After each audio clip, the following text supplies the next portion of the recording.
প্রিয় দর্শক, অভাবনীয় সব আবিষ্কার উদ্ভাবন দিয়ে বিশ্বকে চমকে দিচ্ছেন বিজ্ঞানীরা, যেখানে সম্ভব করেছেন জেনেটিক মডিফিকেশনও। আর তখনই প্রশ্ন আসে, তবে কি দেখা মিলবে সুপার হিউম্যানদের? সেই সাথে জানতে চান আপনার জীবনে ঘটে যাওয়া কোনো অস্বাভাবিক ঘটনা সম্পর্কে? এসব প্রশ্নের উত্তর সহ এবার দেব আপনাদের প্রযুক্তি বিষয়ক কোনো সমস্যার সমাধান, জানাবো প্রযুক্তি বাজারের সর্বশেষ তথ্য। স্বাগত জানাচ্ছি নিউজ 24-এর বিজ্ঞান ও তথ্য প্রযুক্তি অনুষ্ঠান সাই টেক24-এ। আপনাদের সাথে আছি আমি আল মোহাইমিনুল খান। জানবো জানাবো জ্ঞান বিজ্ঞানের নানা অজানা কথা।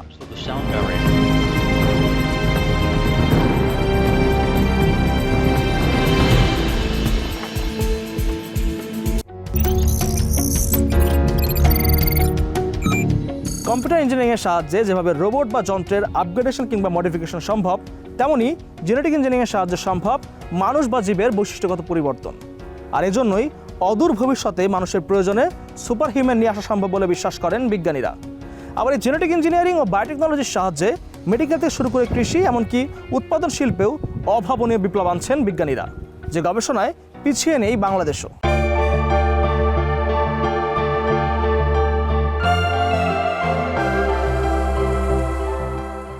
জেনেটিক ইঞ্জিনিয়ারিং হচ্ছে কোনো জীবকোষে নতুন ডিএনএ সংযোজন কৌশল। 1972 সালে পল বার্গ আবিষ্কার করেন এই প্রযুক্তি। জেনেটিক ইঞ্জিনিয়ারিং মূলত উন্নত বৈশিষ্ট্য সম্পন্ন জেনেটিক্যালি মডিফাইড অর্গানিজম তৈরি করে। এই পদ্ধতি 1973 সালে সর্বপ্রথম ব্যাকটেরিয়ার মধ্যে ও 1974 সালে ইঁদুরের মধ্যে প্রয়োগ করা হয়। এই পদ্ধতিতে 1982 সালে ইনসুলিন তৈরি করতে সক্ষম ব্যাকটেরিয়া বাণিজ্যিকভাবে উৎপাদন করা হয় এবং খাদ্য উৎপাদনে প্রয়োগ করা হয় 1994 সালে। Clustered regularly interspaced short palindromic repeats বা ক্রিসপার জেনেটিক্সকে নিয়ে গেছে এক অনন্য উচ্চতায়। প্রায় 2.5 দশক আগের ক্রিসপার নিয়ে নতুন এক কথা বললেন বিজ্ঞানীরা। তারা বলছেন এখন নিজেদের ইচ্ছে মতো যে কোনো জীবের ডিএনএতে আনতে পারবেন পরিবর্তন। আর এই কাজটির পেছনে ছিলেন যুক্তরাষ্ট্রের ক্যালিফোর্নিয়ার বিশ্ববিদ্যালয় ও এমআইটির ব্রড ইনস্টিটিউটের বিজ্ঞানীরা। তারপর থেকে খুব দ্রুত এই সম্পর্কিত গবেষণা বিস্তৃত হয়ে সারা পৃথিবীর সব শীর্ষ গবেষণাগারে পৌঁছে যায়। গবেষকদের ধারণা 21 শতকের শেষের দিকে দেখা মিলবে সুপার হিউম্যানদের। জিন এডিটিং টুল এই ক্রিসপার আমাদের জিনোমকে পুনঃপ্রোগ্রাম করতে সাহায্য করতে পারে। গবেষকদের ধারণা 21 শতকের শেষের দিকে দেখা মিলবে সুপার হিউম্যানদের। ক্রিসপারের মতে জিন এডিটিং টুলের মাধ্যমে বিপ্লব ঘটতে চলেছে। অনেক বৈজ্ঞানিক কল্পকাহিনীতে আমরা সুপার হিউম্যানদের দেখেছি, তবে এটি এখন আর কল্পকাহিনী নয়, সত্য হতে চলেছে।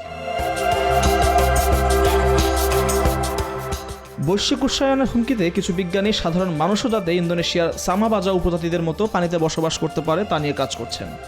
সেক্ষেত্রে এই প্রযুক্তি সেই সম্ভাব্য অতিমানবদের ক্ষমতা আরও বৃদ্ধি করবে বলে ধারণা গবেষকদের। জেনেটিসিস্ট ডেভিড সিনক্লেয়ার সহ অনেক বিজ্ঞানী বিশ্বাস করেন যে আমরা শীঘ্রই আমাদের জিনগুলিকে এমন ডিজাইন করতে সক্ষম হব যাতে আমরা দীর্ঘ ও স্বাস্থ্যকর জীবনযাপন করতে পারব। তার ধারণা এটি আমাদের বুদ্ধিমত্তাকেও বৃদ্ধি করবে, সেই সাথে পেশি, ভর, চোখের রং সবকিছু নিজের ইচ্ছা মতো ডিজাইন করার সুযোগ করে দিচ্ছে। আবার ক্রিসপারকে নিয়ে অনেক বিজ্ঞানী যুক্তি দেন যে সম্ভাব্য সুবিধার পাশাপাশি মানব জেনেটিক ইঞ্জিনিয়ারিংয়ে ব্যাপক ঝুঁকিও রয়েছে। রিকম্বিনার ডিএনএ প্রযুক্তি ব্যবহার করে বাণিজ্যিকভাবে তৈরি করা হচ্ছে ইনসুলিন, সেই সাথে এইডস, ক্যান্সার, হাঁপানি সহ সব রোগের ওষুধ তৈরি করা হচ্ছে ব্যাকটেরিয়া অনুজীব থেকে রক্ষাকারী বিভিন্ন জীবন রক্ষাকারী ওষুধও।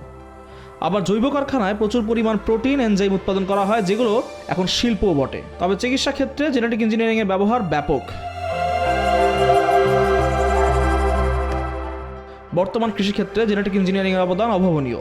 এই ডিএনএ প্রযুক্তি ব্যবহার করে অধিক উৎপাদনশীল ফসলের জাত তৈরি, উন্নত মানের সার বীজ উৎপাদন ও রোগ প্রতিরোধ ক্ষমতা বাড়ানো এবং কৃষি দ্রব্যের গুণগত মান বৃদ্ধি করার ক্ষেত্রে জেনেটিক ইঞ্জিনিয়ারিং ব্যবহার করা হচ্ছে। বাংলাদেশে জেনেটিক ইঞ্জিনিয়ারিংয়ের এ যাবৎকালের সবচেয়ে বড় সাফল্য হলো পাটের জীবন রহস্য ও জিনোম সিকোয়েন্স এবং পরজীবী ছত্রাকের বংশাণু সমগ্রের নকশা আবিষ্কার। এছাড়াও জেনেটিক ইঞ্জিনিয়ারিংয়ের মাধ্যমে স্যামন মাছের জিন স্থানান্তরের মাধ্যমে তেলাপিয়া, মাগুর, কার্প ইত্যাদি মাছের আকৃতি অনেক বড় করা সম্ভব হচ্ছে। ভবিষ্যতে জেনেটিক ইঞ্জিনিয়ারিংয়ে কী রহস্য লুকায়িত আছে তা এখনও জানে না বিজ্ঞানীরা।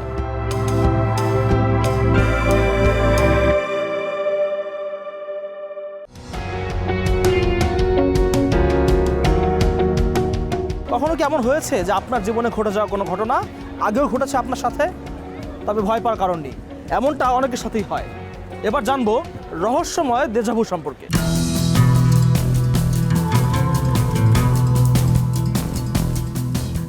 আপনার কাছে মনে হবে বর্তমানে কোনো দৃশ্য আপনি আগেই দেখেছেন, কিন্তু আপনি একেবারে নিশ্চিত এটি কখনোই সম্ভব নয়। এমন চিন্তা প্রায় মাথায় ঘোরে, যাকে বলা হয় দেজাভু। ফরাসি ভাষায় দেজাভু কথার অর্থ আগেই দেখা বা পূর্ব পরিচিত। এখান থেকেই এই কথাটি প্রচলিত হয়েছে। কেউ কেউ মনে করেন দেজাভুর জন্য ডোপামিন দায়ী, আবার অনেকের ধারণা মস্তিষ্কের কোষের মিসফায়ারিং এর কারণেও দেজাভু হওয়ার সম্ভাবনা রয়েছে।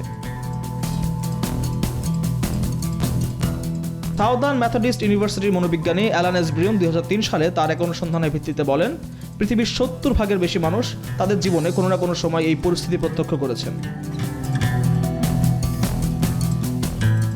প্রথম দিকে গবেষকরা দেজাভুর সাথে দুশ্চিন্তা, মানসিক ভীতি এবং বিভিন্ন মানসিক জটিলতার সাথে সংযোগ স্থাপনের চেষ্টা করেছেন, কিন্তু তাদের এই যুক্তির কোনো প্রমাণ দেখাতে পারেননি। 2008 সালের এক সমীক্ষায় দেজাভু বিষয়টির সাথে মনোবিজ্ঞানের এক সম্পর্ক পাওয়া যায়। তখন দেজাভু বিষয়টি একটি প্যাথোলজিক্যাল ডিসোসিয়েটিভ এক্সপিরিয়েন্সেস হিসেবে গবেষণায় উঠে আসে। আবার কেউ কেউ মনে করেন অমীমাংসিত এই দেজাভুর সাথে প্যারালাল ইউনিভার্সের যোগসূত্র রয়েছে। এ বিশ্বাসকেও একেবারে উড়িয়ে দেননি কেউই।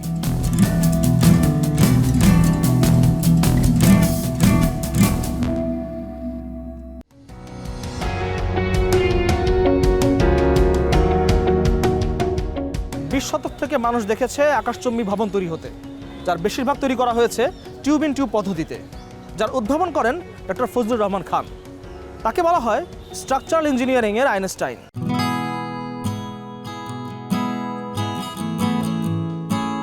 1970 দশকের কথা। দ্রুত নগরায়নের ধারাবাহিকতায় শিকাগোতে গড়ে ওঠে শত শত গগনচুম্বী অট্টালিকা। এত শত অট্টালিকার মাঝেও সবার চোখ এসে আটকে যায় 110 তলা বিশিষ্ট ভবন সিএস টাওয়ারের দিকে। 1973 সাল থেকে 1998 সাল পর্যন্ত দীর্ঘ 25 বছর ছিল ভবনটি পুরো পৃথিবীর সবচেয়ে উঁচু ভবন, যার বর্তমান নাম উইলিস টাওয়ার। আর দুনিয়াময় আলোড়ন সৃষ্টিকারী এই সুউচ্চ ভবনটির উপকার ছিলেন একজন বাংলাদেশের স্থপতি। কথা বলছি বিশ্বখ্যাত স্ট্রাকচারাল ইঞ্জিনিয়ারিং আইনস্টাইন মাদারীপুর জেলার ডক্টর ফজলুর রহমান খান সম্পর্কে। এফ.অর খান 1950 সালে ঢাকায় ফিরে এসে ভর্তি হন তৎকালীন আহসানুল্লাহ ইঞ্জিনিয়ারিং কলেজে, যা বর্তমানে বুয়েট। 1952 সালে সরকারি বৃত্তি ও ফুল ব্রাইট বৃত্তি নিয়ে উচ্চতর ডিগ্রি অর্জনের উদ্দেশ্যে স্বদেশ থেকে দূরের মার্কিন যুক্তরাষ্ট্রে পাড়ি জমান। 1955 সালে মার্কিন যুক্তরাষ্ট্রের বিখ্যাত স্থাপত্য প্রতিষ্ঠান স্কিডবোর্ডে যোগদান করেন।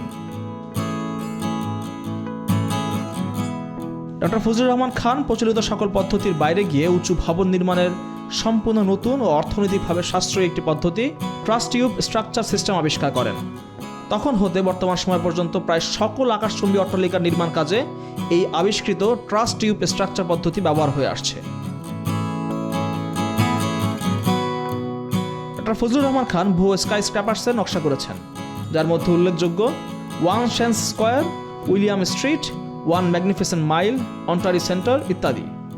এছাড়াও সৌদি আরবের জেদ্দায় অবস্থিত আব্দুল আজিজ ইন্টারন্যাশনাল বিমানবন্দর, ইউনাইটেড স্টেটস একাডেমি এবং কিং আব্দুল আজিজ বিশ্ববিদ্যালয় অন্যতম। 1987 সালে ইলিনয়ের স্ট্রাকচারাল ইঞ্জিনিয়ার্স অ্যাসোসিয়েশনে ফজলুর রহমান খানকে জন পারমার সম্মানে ভূষিত করা হয়। সিএস টাওয়ারের লবিতে নির্মিত করা হয় এফ.অর খানের ভাস্কর্য। 1999 সালে বাংলাদেশ সরকার তাকে মরণোত্তর স্বাধীনতা পদকে ভূষিত করেন এবং ওই বছর তার স্মরণে 4 টাকা মূল্যের একটি ডাকটিকিট প্রকাশিত হয়। বাংলাদেশের মুখ আন্তর্জাতিক অঙ্গনে উজ্জ্বল করা বাংলার এই কৃতি সন্তান 1982 সালের 26শে মার্চ সৌদি আরবের জেদ্দায় শেষ নিঃশ্বাস ত্যাগ করেন।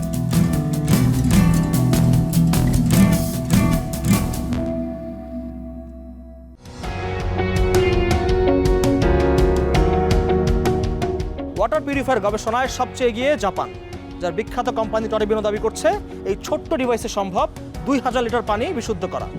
তবে তা কতটুকু সম্ভব জানবো এবার। আমাদের এই পিউরিফায়ারটি ইউজ করতে আপনার কোনো ধরনের কোনো গ্যাস বা ইলেকট্রিসিটির দরকার হচ্ছে না।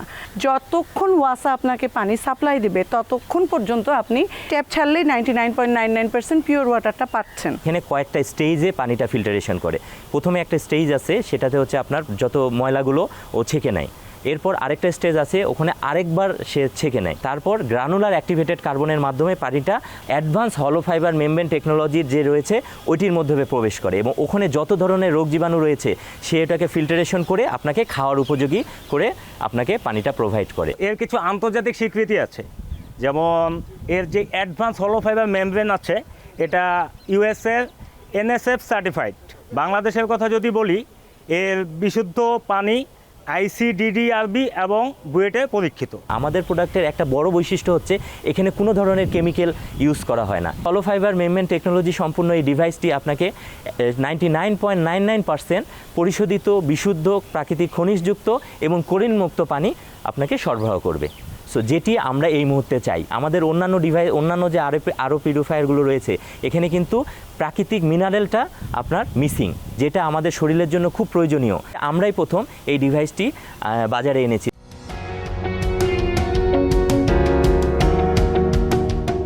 দর্শক, সাইটেক24 এর আকর্ষণ এখনো অনেকটা বাকি আছে।